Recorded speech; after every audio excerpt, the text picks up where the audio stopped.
pour moi d'être avec vous ce matin. J'aime le Gabon, j'aime les Gabonais, et c'est pour ça que je suis venu ce matin de l'Allemagne pour vous montrer ma solidarité et mon support.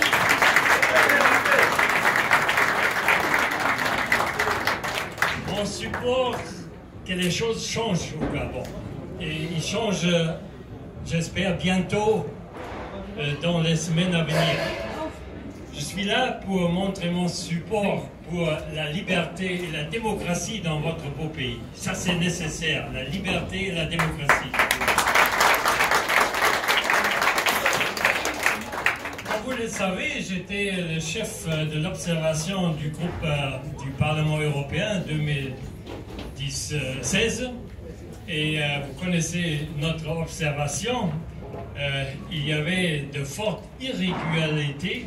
Il y avait une manipulation totale du résultat final et pour cela, notre opinion était claire et ça continue d'être clair. Il n'y a pas une légitimité de Ali Bongo d'être président du Gabon. Il n'y a pas une légitimité.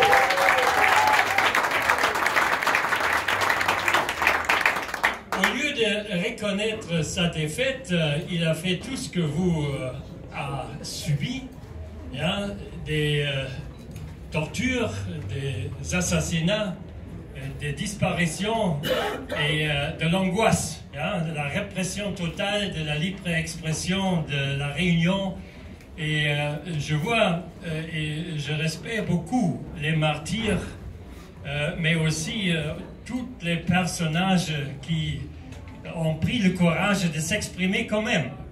Et c'est nécessaire de s'exprimer. Il ne faut pas échapper de ce moment et être silent. Non, non, il faut s'exprimer et il faut être unis.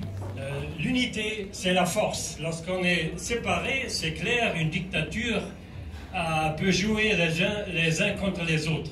Et l'unité, c'était la force dans les élections présidentielles 2016. Et M. Bongo a sous-estimé que cette force est tellement grande. Il a sous-estimé aussi d'inviter l'Union européenne de faire une observation des élections parce qu'il a cru j'ai gagné de toute façon. Et voilà, maintenant on est là où on est là. Et j'ai un grand respect de vous tous, que vous faites la bataille ici en France, à Paris, mais ailleurs aussi en Europe. Et j'ai dit, il faut la lutte à l'interne du pays, parce que les Gabonais doivent changer les choses, mais il faut aussi le soutien, le support de l'extérieur. Je ne sais pas quelle chose vous expectez de l'Union africaine. Je connais que c'est difficile et que c'est limité. Mais moi, comme représentant de l'Europe et quelqu'un qui a servi 20 ans dans la Chambre des citoyens de l'Union européenne, au Parlement européen, j'ai dit qu'il y a une responsabilité de l'Union européenne vers le Gabon. On a l'accord de Cotonou, on a tous les engagements que les pays de l'accord de Cotonou doivent faire, respect de la démocratie, de la libre expression, accès aux médias, bonne gouvernance, et on sait que tout ça est violé fortement au Gabon. Et c'est pour ça que le Parlement a plusieurs fois dit que l'Union européenne doit faire action.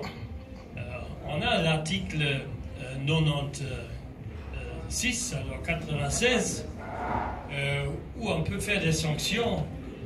Et je crois que les choses changeront tout de suite si les responsables ne peuvent plus voyager en Europe, ne peuvent pas voyager à leur château, à leurs immeubles qu'ils ont achetés avec l'argent qu'ils ont volé au pays. Mais voilà, vous avez vu comment ça se fait. Il reste à la France de bouger. Et je réclame aujourd'hui aussi une responsabilité de la France. Et je suis très déçu que de différents gouvernements à Paris n'ont pas pris leurs responsabilités, ni les uns ni les autres. Et la France doit changer son comportement vers l'Afrique. Elle doit finir avec une politique néocoloniale en Afrique qui se continue.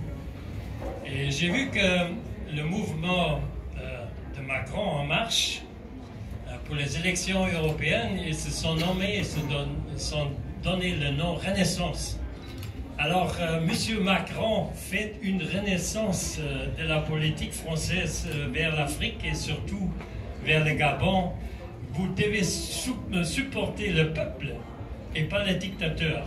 Et ça, c'est la revendication qu'on fait aujourd'hui. Et moi, je suis là pour vous signaler que je vais continuer avec vous ce combat.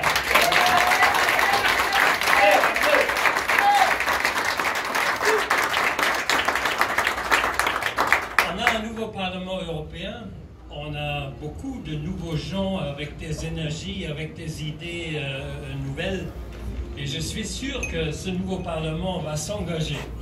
Et je vais faire mon part que les anciens camarades, mais aussi les nouveaux élus, s'engagent avec le Gabon. On va avoir une nouvelle Commission européenne et un nouveau haut représentant pour les affaires étrangères. Et si ça marche comme les chefs d'État ont prévu, c'est M. Josep Borrell, le ministre des Affaires étrangères de l'Espagne. Et je le connais parce qu'il était membre du Parlement européen, il était même président du Parlement européen.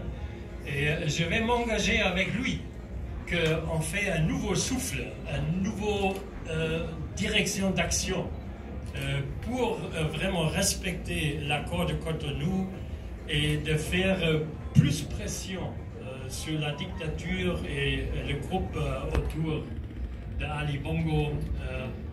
Nous discutons encore, est-ce qu'il existe encore, est-ce qu'il n'existe pas? Ça, c'est le grand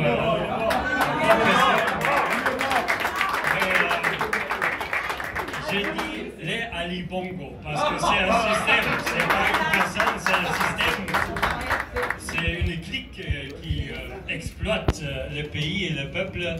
Et je dis aujourd'hui, d'ici à Paris, on donne un message.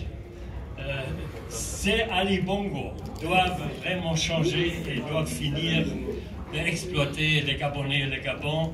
Et nous, tous ensemble, unité et unitaires, nous sommes capables de changer les choses et c'est ce que je veux voir le jour bientôt. Et c'est la raison pourquoi je suis venu tôt le matin ici à Paris pour partager ce combat avec vous. Merci beaucoup.